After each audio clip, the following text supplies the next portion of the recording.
Assalamualaikum warahmatullahi wabarakatuh. Baik, pada video kali ini saya bersama teman sekelompok saya akan menjelaskan materi tentang polimer. Pertama-tama kita pasti bertanya, apa sih itu polimer? Polimer berasal dari kata poli dan mer. Poli berarti banyak, maka polimer itu artinya molekul besar atau makromolekul yang tersusun secara berulang dari molekul-molekul kecil yang saling berikatan kovalen. Molekul-molekul ini biasa disebut monomer. Apa itu monomer? Monomer berasal dari bahasa Yunani, yaitu monos dan meros. Monos itu artinya satu dan meros itu artinya bagian. Baik, pada video kali ini kita akan membahas beberapa poin, yaitu yang pertama penggolongan polimer, sifat-sifat polimer, tata nama polimer, reaksi polimerisasi atau pembentukan polimer, kegunaan dan dampak, serta cara penggunaan dampak negatif polimer. Apa saja sih penggolongan polimer itu? Ada beberapa penggolongan polimer, yaitu yang pertama, penggolongan polimer berdasarkan asalnya, penggolongan polimer berdasarkan jenis monomer penyusunnya, penggolongan polimer berdasarkan sifat terhadap pemanasan. Namun, pada video kali ini saya akan menambahkan penggolongan polimer berdasarkan bentuk rantainya dan berdasarkan penggunaannya. Penggolongan polimer berdasarkan asalnya dibedakan menjadi dua, yaitu polimer alam dan polimer sintetis. Selanjutnya, penggolongan polimer berdasarkan jenis monomer penyusunnya dibedakan menjadi dua, yaitu homopolimer dan copolimer. Berikut penggolongan polimer berdasarkan sifat terhadap pemanasan dibedakan menjadi dua, yaitu termoplastik dan termosetting. Nah, selanjutnya kita masuk ke dalam materi tambahan, yaitu penggolongan polimer berdasarkan bentuk rantainya dibedakan menjadi tiga, yaitu polimer linear, polimer bercabang, dan polimer berikatan silang. Dan yang terakhir, penggolongan polimer berdasarkan penggunaannya. Polimer ini dibagi menjadi dua, yaitu sebagai serat dan sebagai plastik. Sebenarnya, penggolongan polimer bisa ditambah satu lagi aspek, yaitu berdasarkan reaksi pembentukannya. Namun, materi itu akan dibahas di luar materi penggolongan polimer. Namun, saya akan menyinggung sedikit mengenai materi tersebut, yaitu ada dua macam reaksi pembentukan polimer atau reaksi polimerisasi, yaitu polimerisasi adisi dan kondensasi. Dikatakan polimer adisi kalau misalkan di dalam reaksi pembentukannya itu melibatkan pemecahan ikatan rangkap, dan kalau misalkan polimer kondensasi itu pada saat pembentukan atau reaksi polimerisasi, yaitu melepaskan molekul kecil seperti H2O, NH3 atau HCl. Oke, selanjutnya mari kita bahas satu persatu, mulai dari penggolongan polimer berdasarkan asalnya. Ada apa saja dalam penggolongan ini? Mari kita bahas sama-sama. Polimer dapat dibedakan menjadi dua, yaitu polimer alam dan polimer sintetis. Polimer alam adalah polimer yang terdapat di alam dan berasal dari makhluk hidup. Contohnya dari tumbuhan, hewan, atau bahkan di manusia itu sendiri. Juga terdapat senyawa polimer. Nah, contoh dari polimer alam yaitu protein. Protein ini tersusun atas unit atau monomer asam amino yang mengalami reaksi polimerisasi secara kondensasi. Sumbernya dari susu, daging, telur, wol, dan sutra. Selanjutnya karet alam.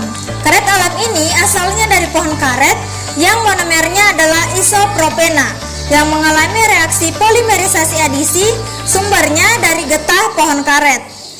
Polimer sintetis adalah polimer yang tidak terdapat di alam tetapi disintesis atau dibuat dalam reaktor di industri kimia. Artinya, polimer sintetis atau polimer buatan ini merupakan polimer yang tidak terdapat di alam dan harus dibuat oleh manusia. Polimer sintetis adalah polimer yang tidak terdapat di alam tetapi disintesis atau dibuat dalam reaktor di industri kimia. Artinya, polimer sintesis atau polimer buatan ini merupakan polimer yang tidak terdapat di alam dan harus dibuat oleh manusia.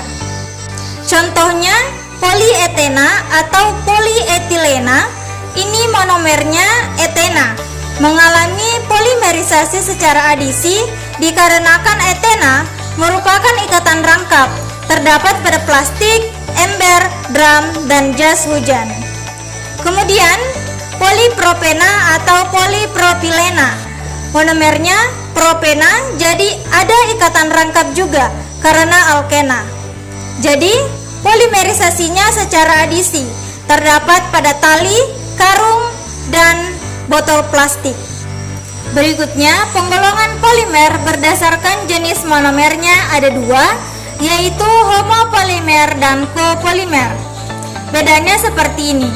Kalau homopolimer itu polimernya tersusun atas monomer-monomer sejenis. Contohnya PVC, karet alam, polistirena, amilum, selulosa, dan teflon. Jadi kurang lebih susunan dari homopolimer itu seperti ini. CH ini merupakan sebuah monomer. Jadi monomer pundak tangan kiri sama tangan kanan yang bergandengan.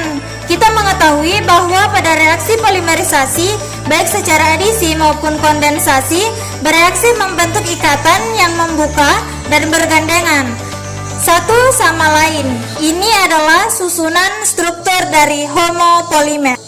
Sedangkan copolimer yaitu polimer yang tersusun atas dua jenis atau lebih monomer, atau dapat dikatakan bahwa polimer tersusun atas monomer-monomer yang berlainan jenis. Contohnya dakron, nilon, tetoron, protein, asam nukleat, polietilen, teflon atau PET, dan backlit. Copolimer bergantian. Copolimer yang terbentuk dari monomer berbeda dan susunannya bergantian secara teratur. Jadi monomer kotak yang warna biru dan lingkaran yang warna merah ini merupakan monomer yang berbeda. Misalnya, kotak yang warna biru ini adalah monomer A dan lingkaran yang warna merah ini adalah monomer B. Berarti AB, AB, AB, AB, seterusnya. Struktur ini memiliki bentuk struktur yang sama, seperti SBR, stirena, dan butadiena, yang molekulnya butadiena, terus stirena, butadiena, stirena, butadiena, stirena, yang saling bergantian. Maka dari itu disebut copolimer bergantian. Copolimer blok. Copolimer blok adalah copolimer yang tersusun atas beberapa blok monomer secara teratur. Jadi, monomer kotak yang warna biru dan lingkaran yang warna merah ini merupakan monomer yang berbeda. Misalkan, kotak yang warna biru adalah monomer A dan lingkaran yang warna merah adalah monomer B. Berarti AA, BB, AA, BB. Jadi bukan bergantian. Jadi dua molekul A, dua molekul B, dua molekul A, dua molekul B. Namun tidak harus dua, bisa juga tiga. AAA, BBB, AAA, BBB, tetapi tetap secara teratur. Berikutnya copolimer bercabang. Copolimer bercabang adalah copolimer yang tersusun atas monomer sejenis pada rantai utama dan monomer lain pada cabangnya. Misalkan kotak warna biru itu A, ini berada pada rantai utama. Kemudian ini bercabang menjadi monomer yang B atau lingkaran warna merah. Posisinya pada cabang bukan pada rantai utama. Ini namanya copolimer bercabang. Cabangnya bukan hanya satu, kadang-kadang dua, kadang-kadang juga tiga. Tidak beraturan, yang pasti satu monomer berada pada rantai utama dan monomer lainnya itu berada pada cabang. Copolimer tidak beraturan. Copolimer ini adalah copolimer yang tersusun atas monomer yang berbeda, namun susunannya tidak beraturan. Jadi, monomer kotak yang warna biru dan lingkaran yang warna merah ini merupakan monomer yang berbeda. Misalkan, kotak yang warna biru ini adalah monomer A dan lingkaran yang warna merah ini adalah monomer B. Berarti sembarang seperti AA, B, A, B, AA, BB, A. Tidak memiliki pola. Ini disebut copolimer tidak beraturan. Penggolongan polimer berdasarkan ketahanan terhadap panas terbagi menjadi dua, yaitu termoplastik dan termosetting. Keduanya memiliki perbedaan yang signifikan. Yang pertama dari bentuk rantainya. Termoplastik berbentuk rantai lurus atau bercabang, sedangkan termosetting berikatan silang. Selanjutnya sifat termoplastik. Yang pertama, melunak jika dipanaskan dan mengeras jika didinginkan. Kedua, dapat didaur ulang. Dan yang ketiga, mudah larut dalam pelarut sesuai. Selanjutnya sifat termosetting. Yang pertama, tidak melunak jika dipanaskan, tidak dapat didaur ulang, dan tidak larut dalam pelarut apapun. Selanjutnya berdasarkan contohnya, yaitu yang pertama contoh termoplastik, yaitu polietilena, PVC, seluloid, polistirena, polipropilena, dan nilon. Kemudian contoh termosetting, yaitu bakelit, urena, epoksi, polyester, melamin, dan formika. Selanjutnya kita masuk ke materi tambahan, yaitu penggolongan polimer. Berdasarkan bentuk rantainya yang terbagi menjadi tiga, yaitu polimer linear, polimer bercabang, dan polimer berikatan silang atau crosslink. Kita lihat pada perbandingannya. Perbandingannya polimer linear berbentuk satu rantai, tapi bercabang. Polimer bercabang berbentuk satu rantai utama dengan percabangan.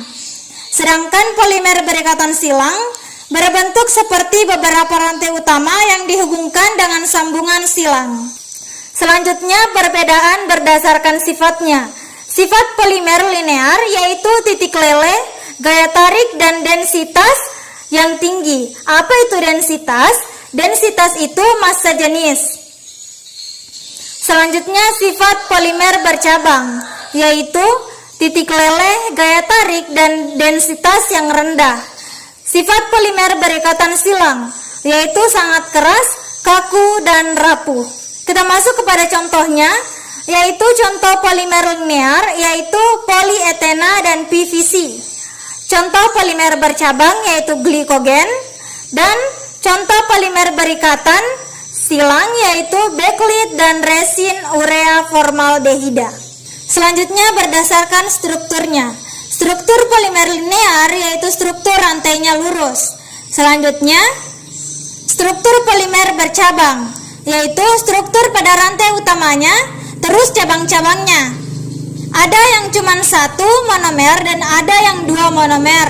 Ada monomer rantai utama yang tidak memiliki cabang juga. Selanjutnya struktur polimer berikatan silang. Pada rantai utama, kemudian di bawahnya juga ada rantai utama. Antara rantai utama atas dan bawah ini dihubungkan dengan sambungan. Tidak hanya dua, bisa juga tiga, yaitu rantai utama 1, rantai utama 2, dan rantai utama 3 yang saling dihubungkan. Penggolongan polimer berdasarkan kegunaannya terbagi menjadi dua, yaitu serat dan plastik. Sebagai serat, polimer yang dimanfaatkan sebagai serat misalnya kain dan benang, contohnya polyester, nilon, dan dakron. Selanjutnya sebagai plastik, polimer yang dimanfaatkan sebagai plastik yaitu contohnya bakelit, polietilena, PVC, polyestirena, dan polipropilena. Selanjutnya apa saja sih sifat-sifat polimer? Jadi di sini kita akan membahas 5 sifat-sifat polimer. Yang pertama sifat mekanik, yang kedua stabilitas panas, yang ketiga sifat termal, yang keempat kelenturan, dan yang kelima ketahanan terhadap mikroorganisme. Faktor-faktor yang memengaruhi sifat mekanik polimer dan stabilitasnya terhadap panas. Yang pertama, panjang rantai atau jumlah monomer. Semakin panjang rantai atau semakin banyak jumlah monomer, kekuatan polimer bertambah dan sukar meleleh. Kedua, percabangan rantai. Banyaknya percabangan menyebabkan kekuatan polimer berkurang dan makin mudah meleleh. Ketiga, susunan rantai. Polimer yang tersusun secara teratur atau kristal lebih kuat daripada polimer yang tersusun secara acak atau amorf. Yang selanjutnya, gugus fungsi pada monomer. Adanya gugus fungsi seperti OH dan NH2 meningkatkan kekuatan dan titik leleh polimer karena bisa membentuk ikatan hidrogen. Selanjutnya, ikatan silang. Pada polimer ada ikatan silang, menyebabkan kekuatan polimer bertambah dan sukar meleleh. Dan yang terakhir, penambahan zat aditif. Penambahan zat-zat tertentu diberikan untuk meningkatkan kekuatan polimer dan ketahanan terhadap panas. Selanjutnya, sifat termal. Sifat polimer terhadap panas yaitu ada yang menjadi lunak jika dipanaskan dan keras jika didinginkan. Begitupun sebaliknya. Adapun sifat polimer lainnya yaitu kelenturan atau elastisitas. Polimer sintetis lebih lentur atau mudah dicetak dibandingkan dengan polimer alam. Kemudian, banyaknya percabangan pada rantai polimer membuat kelenturan polimer meningkat. Berikutnya, ketahanan terhadap mikroorganisme. Polimer sintetis lebih tahan terhadap mikroorganisme atau ulet jika dibandingkan dengan polimer alam. Adapun sifat lainnya yaitu isolator atau tidak menghantarkan panas dan listrik. Selanjutnya, tahan korosi dan tahan kerusakan terhadap lingkungan yang ekstrim.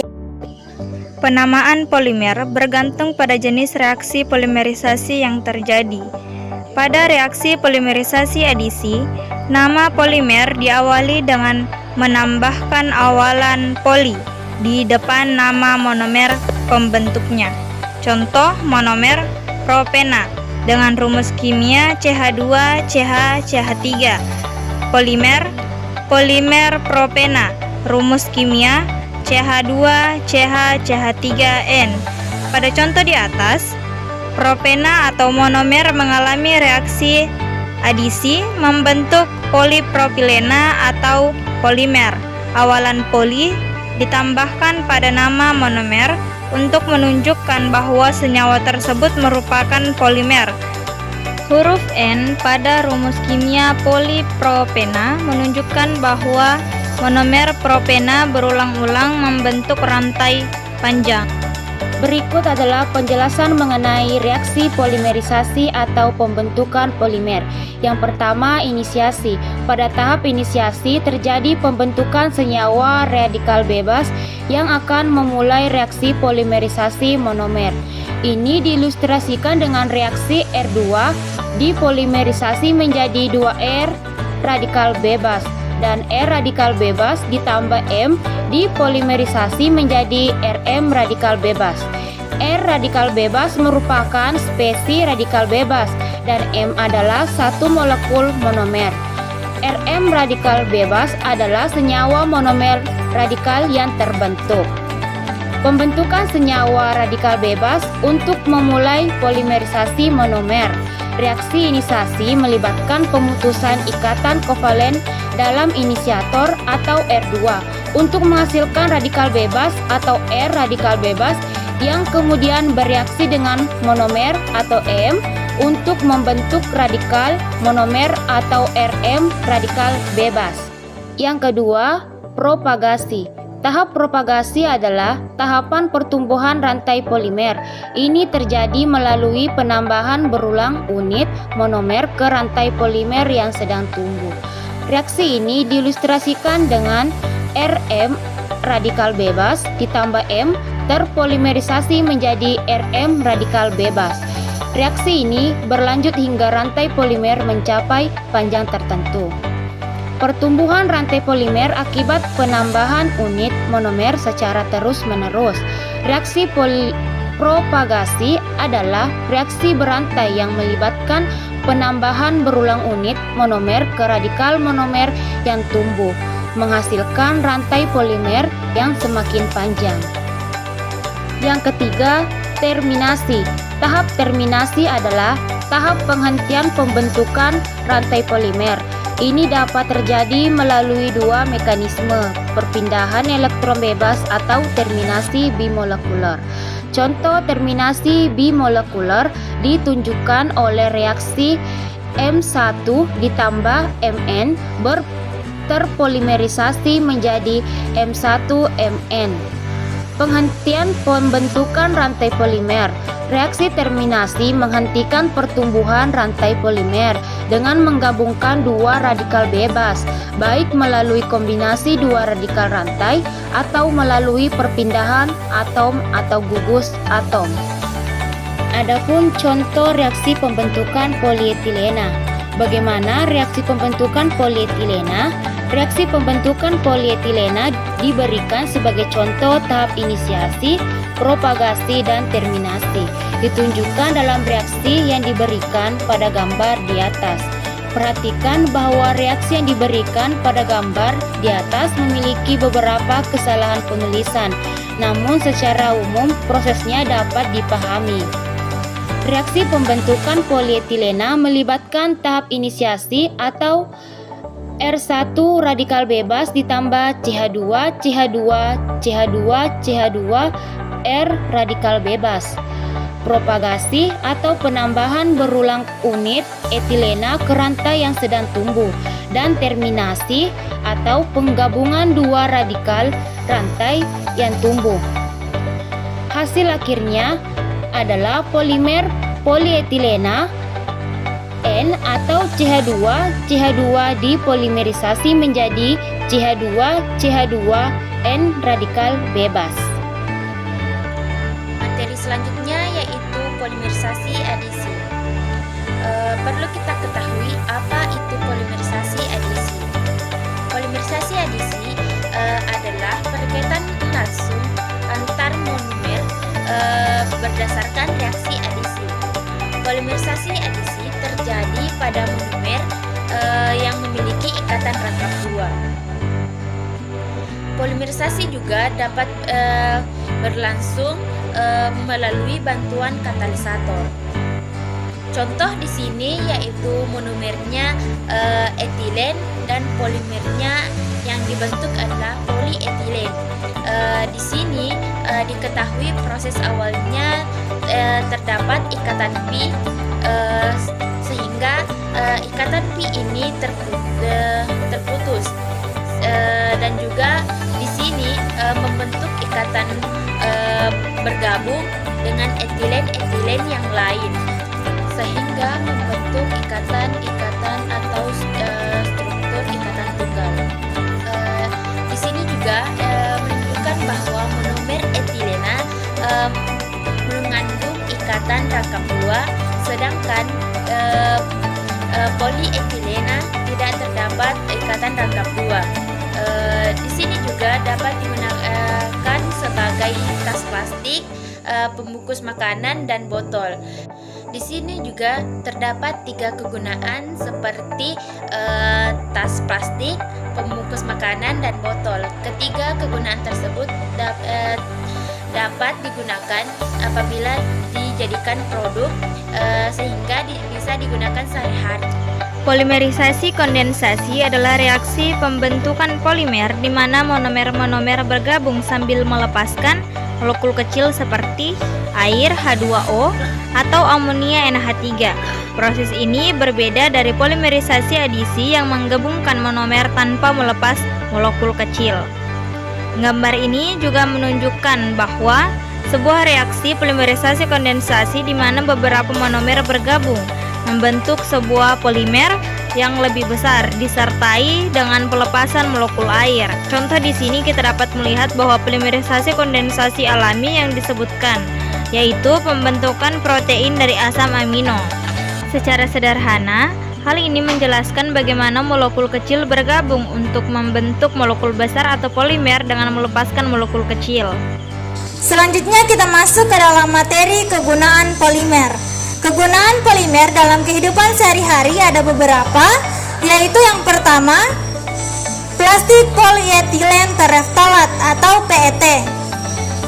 Plastik PET merupakan serat sintetik polyester atau dakron yang transparan dengan daya tahan kuat, tahan terhadap asam, kedap udara, fleksibel, dan tidak kerapuh.